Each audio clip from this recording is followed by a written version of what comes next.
அந்த மிளகு தண்ணி கறி தான் இந்த வீடியோல நாங்க உங்களுக்கு செய்து காட்டப்புறோம். பிள்ளை பிறந்தவர்கள் இந்த அரிக்கிற இது மட்டும்தான் சாப்பிட வேணும். அதாவது 12 நாளைக்கு சாப்பிட வேணும். கொதிக்க கொதிக்க அந்த கறி என்ன அப்படியோ வாவ் ஆஹா உண்மையா நல்லா இருக்கு. வித்தியாசம் மாதிரி இந்த மீன் கறி. வணக்கம், இது உங்கள் TRS குக்கிங் சேனல். ஒவ்வொரு நாளும் புது புது சமையல் காணொலிகளோட உங்களை நாங்க சந்திக்கிறோம்.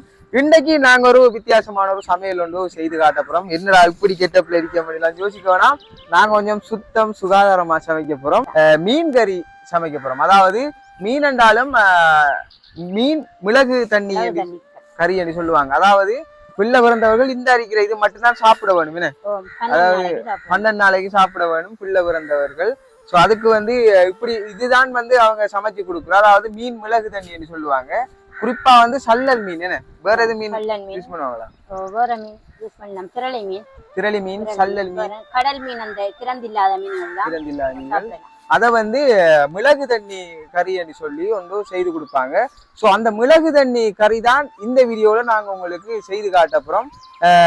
இது கொஞ்சம் டிஃப்ரெண்டான உணவா தான் இருக்கும். நீங்க வந்து வளமையா மீன் கறி சமைப்பீங்க அப்படி எல்லாம் இல்லை. இது கொஞ்சம் வித்தியாசமா மீன் மிளகு தண்ணி என்று சொல்ற கிரந்து இல்லாத மீன்களை வச்சு செய்யக்கூடிய ஒரு சமையல் தான் இது. நாங்க இதுக்கு வந்து எடுத்திருக்கிற மீன் சல்லல் மீன். குழந்தை கிடைத்தவர்களுக்கு தான் இந்த உணவு சிறந்த உணவு. அவங்க குழந்தைக்கும் தாய்க்கும் ஒரு ஆரோக்கியமான உணவு தான் இது. அது ஒரு 11 நாள் மட்டும் இந்த சாப்பாடை கொடுப்பாங்க. இது பால் அவங்களுக்கு ஊட்டுதலும் சுரக்கக்கூடிய ஒரு உணவாகத்தான் இது இருக்குது. இந்த சல்லல் மீன், மற்ற திரளி மீன், மற்ற மற்ற மற்ற மற்ற கடல் மீன், ஏதாவது கிரந்தில்லா கீரி மீன், அந்த வளையா மீன், அந்த மீன்கள் இல்லாம மற்ற கிரந்தில்லாத மீன்கள் இதுக்கு இந்த பிள்ளைகளுக்கு ஒரு சிறந்த உணவாகத்தான் இது கருதப்படுகின்றது. அதாவது பழைய மூதாட்டிமார் இதை கொண்டு நடைமுறை கொண்டு வந்த மாதிரி இப்பவும் நடைமுறைக்கு வந்து கொண்டிருக்கின்றது இந்த மீன் உணவு. அதாவது பிள்ளை பிறந்த தாய்மார்கள் வந்து பிள்ளைகளுக்கு வந்து பால் ஊட்டுவதற்கு வந்து ஒரு நல்ல ஊட்டச்சத்து மிக்க உணவு தான் சாப்பிட வேணும். அதுக்காக அதையும் இதையும் கண்டதெல்லாம் சாப்பிட மாட்டாங்க. ஸோ மீன் சாப்பிட்றாலும் மீனை வந்து இந்த முறையில தான் சமைச்சு சாப்பிடுவாங்க. அதாவது மீனை மிளகு தண்ணி கறின்னு சொல்லி அதைத்தான் சமைச்சு சாப்பிடுவாங்க. ஸோ இது வந்து சமைக்கிறது எப்படி என்றது நிறைய பேர் தெரியாம இருக்கும். இந்த காணொலியில இந்த மீன் கறி எப்படி சமைக்கிறன்றதை தான் நாங்கள் உங்களுக்கு தெளிவாக அழகா சொல்ல போகிறோம். ஸோ இதுக்கு என்ன நமக்கு தேவை? மீன் வந்து சல்லல் மீன் வடிவ அழகா கழுவி வெட்டி வச்சிருக்கிறோம். அதே மாதிரி வந்து இது வந்து மல்லி என்று சொல்லுவாங்க. உங்களோட ஊரில் என்ன சொல்லுவாங்கன்னு தெரியாது. நாங்கள் மல்லி என்று சொல்லுவோம். இது வந்து செத்தல் என்று சொல்லுவோம், காய்ந்த மிளகாய். அதே மாதிரி வெள்ளை பூண்டு எடுத்திருக்கிறோம். இது வந்து சீரகம், இது வந்து மிளகு, அதே மாதிரி பெருஞ்சீரகம், சின்ன சீரகம், மஞ்சள், இது வந்து கொருக்காய் பொடி, உப்பு இருக்குது. அதே மாதிரி தேங்காவும் கொஞ்சம் திருவி எடுத்திருக்கிறோம். இவ்வளவுதான் இதுக்கு தேவையான பொருட்கள். முதலாவது நாங்கள் இந்த மிக்சியில் வந்து ஒரு சில பொருட்களை வச்சு அரைச்சி எடுக்கப்புறம் என்னென்ன பொருட்கள்ன்றதை சொல்கிறோம் பாருங்க. முதலாவது தேவையான பொருள் வந்து செத்தல். பாருங்க, இதில் வந்து ஒரு 5-6 செத்தல் எடுத்திருக்கிறோம். அதை முதலாவது போடுறோம். வெட்டாமல் போட்டாலும் மிக்சியில் அரைவடும். அடுத்தது ஒரு 3 கரண்டி போட்டால் 3 கரண்டி மல்லி. பாருங்க, 3 கரண்டி மல்லி போடுறோம். அடுத்தது மிளகு தண்ணி கறிக்கு மிளகு தான் கூட போடணுமா? சரியா? அப்போ மிளகு எடுங்க, மிளகு போடுவோம். மிளகு தான் கூட போடணும். மிளகு சரியா? மிளகு தான் கூட போடணும். இருக்கு மிளகு இருக்குது. மிளகு ஒரு 3 டீஸ்பூன் போடுவோமா? அதுதான் அந்த குடல் புண்ணெல்லாம் சுகமாக்குறது தான். மிளகிட ஒரு முக்கியத்துவம் வந்து குடல் புண், அதாவது வயிற்றில் இருக்க அந்த புண்கள் எல்லாம் வந்து சுகமாக்கக்கூடிய ஒரு தன்மை வந்து இந்த இதில் இருக்குது. அடுத்தது என்னத்தை போடுவோம்? சின்ன சீரகம் ஒரு ஸ்பூன் போடுவோம். சின்ன சீரகம் ஒரு ஸ்பூன் போடுவோம். அடுத்தது பெருஞ்சீரகமா? பெருஞ்சீரகம் அது ஒரு ஸ்பூன் பெருஞ்சீரகம். அவ்வளோதான் போடுறோம். அரைக்கிறோம். ஓகே, முதலாவது அரைக்கிறதுக்கு தேவையான பொருட்கள் நாங்கள் வந்து ஒரு 6 செத்தல், அதாவது இந்த காய்ந்த மிளகாய் போட்டோம்.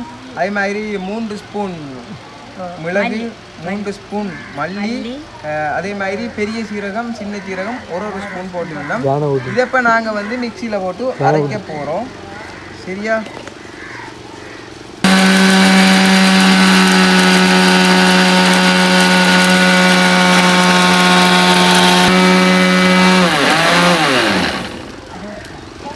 இதை வந்து பார்த்தீங்கன்னா இதுக்குள்ள வந்து தண்ணியும் கொஞ்சம் மிக்ஸ் பண்ணி அரைச்சோம்டா. ஓகே, தண்ணி கொஞ்சம் மிக்ஸ் பண்ணி அரைச்சி கொள்ளுவோம் பாருங்க. பிறகு நம்ம என்ன செய்ய வேணுமெண்டா, இந்த கொஞ்சம் திருவின தேங்காய் கொஞ்சம் தானே கணக்க தேவையில்லை.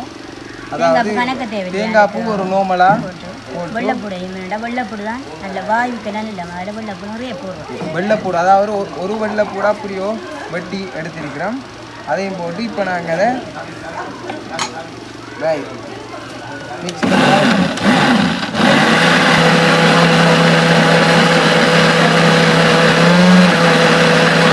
இது வந்து நல்லா அறவட்டு நினைக்கிறேன். இங்க பாருங்க இந்த பதத்துக்கு வரும். அடுத்து என்ன செய்ய வேணும், இதில் கொட்டுங்களா? ஓகே, அரைச்சதை அழகா கொட்டுறோம் நாங்க. அதுக்குள்ள வந்து தண்ணியும் கொஞ்சம் சேர்த்துருக்கிறோம். கரைச்சிருக்கோமா, இதோட சேர்த்து கொறுக்கா போடணும், நிறைய போடணும். ஓகே, இதுக்கு நாங்க கொறுக்கா புளி சேர்த்துருக்கிறோம். அதோட வந்து உப்பு வந்து எத்தனை ஸ்பூன் போட வேணும்? ஒரு ஸ்பூன் உப்பு போட்டால் போதும். ஒரு ஸ்பூன் உப்பு போட்டிருக்கோம். சரி, இதை பாருங்க இவ்வளோத்தையும் சேர்த்து இப்போ நாங்கள் அடுப்பில் வைக்க போகிறோம். ஓகே, நாங்கள் வந்து இப்போ அதை எடுத்துக்கொண்டு இங்கே பாருங்க இந்த அரிக்குது சேர்த்து எல்லாம் எடுத்துக்கொண்டு இப்போ விறகு அடுப்பில் தான் நாங்கள் வளமையாக சமைக்கிறோம். ஸோ விறகு அடுப்புலேயே வைக்கிறோம். வைங்க அப்படி. சரி, இப்போ அடுத்து என்ன செய்யணும்? மஞ்சள் போடணுமா? மஞ்சள் போடணும். இப்போ போடணும். சரி சரி, இப்ப இந்த போட்டிருக்கிறோம். நீங்க அரைக்கக்குள்ள போறனாலும் மஞ்சள் போடலாம், இல்லாட்டி இப்ப போறனாலும் போடலாம், பிரச்சனை இல்லை. கருவேப்பிலையும் போடலாம், நான் போடல, தேவையில்லை. நான் இது குழந்தை பிறந்தாக்கள் தானே சமைக்கிறோம், அதெல்லாம் போடலை. நாங்க மஞ்சள் ஒரு ஸ்பூன், ஸ்பூன்ல 2 ஸ்பூன் போடுவேன். மஞ்சள் தான் கூட போடணும். ஓகே, 2 ஸ்பூன் மஞ்சளை சேர்த்து இப்படியோ வச்சிருக்கிறோம். இது கொதிச்சதுக்கு பிறகு என்ன செய்யணும்னு சொல்றோம். சரி, இப்ப பாத்தீங்கன்னா அது அழகா அப்படி கொதிச்சு வருது. கொதிச்சு வர டைம் இந்த மீனை போட்டா சரி என்ன. ஓகே, அப்படி ஒவ்வொரு மீனா போடுறோம் பாருங்க. மீன் எல்லாத்தையும் போட்டுட்டோம். இப்ப அடுத்து என்ன செய்ய வேணும் நம்ம? ஓகே, அடுத்தது கொதிச்ச பிறகு இறக்குனா அவ்வளவுதான், கறி முடிஞ்சுது. இப்ப மூடி வைப்போம் மேல. சரி, நாங்க மூடி வச்சு இப்ப கொதிச்சிருக்கோம்னு நினைக்கிறேன். ஓகே, இப்ப அழகா கொதிச்சு வருது பாருங்க.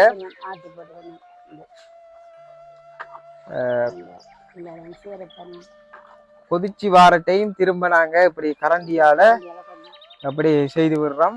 பிறக்கலாமா இல்லையே? ஓகே, ரெடி ஆயிட்டு அப்ப கறி. ஓகே, ரெடி ஆயிட்டு இப்ப நாங்க கறியை இறக்குறோம். ஓகே, அழகா இப்ப திறந்து காட்டப்புறம் பாருங்க கறி. ஆஹா, அழகா கொதிச்சு வந்திருக்குது. சும்மா நல்ல மனம் ஒன்று அடிக்குது. கொதிக்க கொதிக்க அந்த கறி என்ன அப்படியோ. வாவ், இங்க பாருங்க அழகா கொதிக்க கொதிக்க அந்த கறி எடுத்திருக்கிறேன். டேஸ்ட் பார்க்க தான் வேணும். இப்போ நம்ம இது வந்து சுடுது. ஸோ இப்போ நம்ம சாப்பிடுவோம்னா கொஞ்சம் ஆறட்டும். அதுக்கு முதல் இது வந்து எல்லாருமே சமைச்சு சாப்பிடலாம். இப்போ என்னன்னா, இப்போ நாங்கள் சொன்னாங்க இப்போ பிள்ளை பிறந்தவங்க சமைச்சு சாப்பிட்றதுக்கு இப்படிதான் செய்யறேன். அவங்களுக்கு கட்டாயம் இப்படிதான் செய்து கொடுக்கணும். இருந்தாலும் நம்மளும் வீட்டில் இதை இப்படி சமைச்சு ட்ரை பண்ணி பார்க்கலாம். இப்போ வளமையா நம்ம வைக்கிற குழம்பை விட இப்படி நம்ம வச்சு சாப்பிடலாம். இப்போ பார்த்தீங்கன்னா அழகா மீன் எல்லாம் அவிஞ்சு வடிவா வந்துருக்குது. டேஸ்ட் பார்க்க தான் வேணும். ஆஹா, உண்மையான நல்லா இருக்கு. வித்தியாசம் மாதிரி இந்த மீன் கறி. வளமையான நம்ம மீன் சொதி வைப்போம், மீனை பொரிப்போம், குழம்பு வைப்போம், பொரிச்சு குழம்பு வைப்போம். ஆனா இது வந்து ஒரு டிஃப்ரெண்டான ஒரு சமையல். நல்லா இருக்கும். சில பேர் இடிச்சு வைப்பாங்க, பொதுவாக எல்லாம் சேர்த்து அளவு இடிச்சு வைப்பாங்க. நான் அந்த ஒரு கறி சமைக்கிற அளவை தான் உங்க சொல்லி காட்டிருக்கேன்னா, அந்த முறையில இங்க சமைச்சு சாப்பிட்டு பாருங்க, மிகவும் சுவையா இருக்கும். சொல்ல தேவையில்லை, சமைச்சு பாருங்க. நல்ல டேஸ்டா இருக்கு. இந்த ஒரு வயிற்று கோளாறு அப்படி செமியாத அப்படி குணங்கள் அப்படி கோளாறுகள் இருந்தா இப்படியான கறியை சமைச்சு சாப்பிட்டு பாருங்க, எல்லாம் ஒழுங்கா நடக்கும். நல்லா இருக்கு, நல்ல டேஸ்டா இருக்கு. ஒரு ஆரோக்கியமான ஒரு உணவு தான் இது. ஒரு ஆரோக்கியமான உணவு. நீங்களும் படிவாத ட்ரை பண்ணி பார்க்கலாம். இது எப்படி சமைக்கிறன்ற முறை வந்து உங்களுக்கு அழகா நாங்க சொல்லி தந்திருக்கிறோம். ஓகே, வீட்டுல மறக்காம ட்ரை பண்ணி பாருங்க. நம்மளுக்கு நிறைய சப்போர்ட் தந்து கொண்டிருக்கீங்க. இன்னும் உங்களுடைய ஆதரவை நாங்க எதிர்பார்க்கிறோம். வீடியோ சப்ஸ்கிரைப் பண்ணாம நிறைய பேர் பாக்குறீங்க. சப்ஸ்கிரைப் பண்ணிட்டு அந்த பெல் பட்டனை அமர்த்தி விட்டு பார்த்தீங்கன்னா நாங்க போடுற காணொலிகள் உடனுக்குள்ள உங்களுக்கு நோட்டிபிகேஷன்ல வந்து சேரும். அடுத்த என்ன சமைக்கலாம் வேண்டி கொமெண்ட்ல சொல்லுங்க, கண்டிப்பா சமைச்சு காட்டுவோம். இப்ப வந்து நாங்க விடைபெறுறோம். அடுத்த சமையல்ல சந்திக்கலாம். பாய் பாய்.